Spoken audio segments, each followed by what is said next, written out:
a good way of thinking about a blog is it's a person's attention expressed over time on the internet. So it's a person writing a daily journal that is, their thoughts, what they're doing, what they're thinking, who they care about, things that they want to talk about, products they like, companies they hate, teams that they love, people that they love. Sharing is what it's all about. A blog is a public email to the world. Because in fact the tools are very similar. So you can write something in a blog editor which looks just like you're writing an email.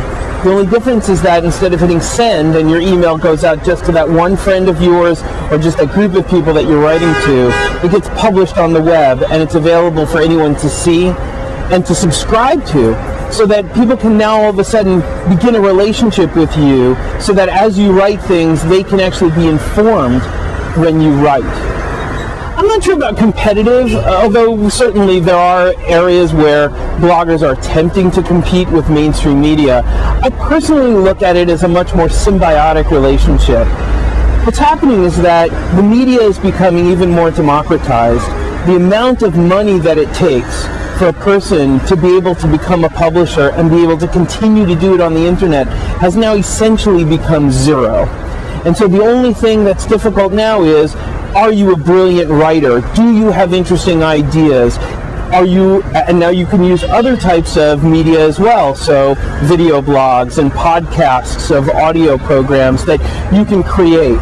So in effect, where we used to have freedom of the press as long as you were able to afford one, now anyone can afford one. And that means that literally millions of people around the world are able to get their thoughts out and express it. And that doesn't necessarily mean that they have to be out there trying to change the world or compete with mainstream media. In some cases, it's simply just getting your passions out and finding people of like mind. And having that ability to communicate with literally millions of other people over the internet in such an inexpensive way is fundamentally democratic, and it's also quite revolutionary. So what that means is, it used to be that if we watched something on television or we read something in the newspaper, the only recourse we had would be to yell at our television set, "Ah, they're wrong," or "Boy, that article was all wrong." You would write a letter to the editor, and if you were lucky, maybe 6 letters a day would get published in the newspaper. And so we as human beings felt powerless. And I think the interesting thing that blogs give us is a rebirth in civics.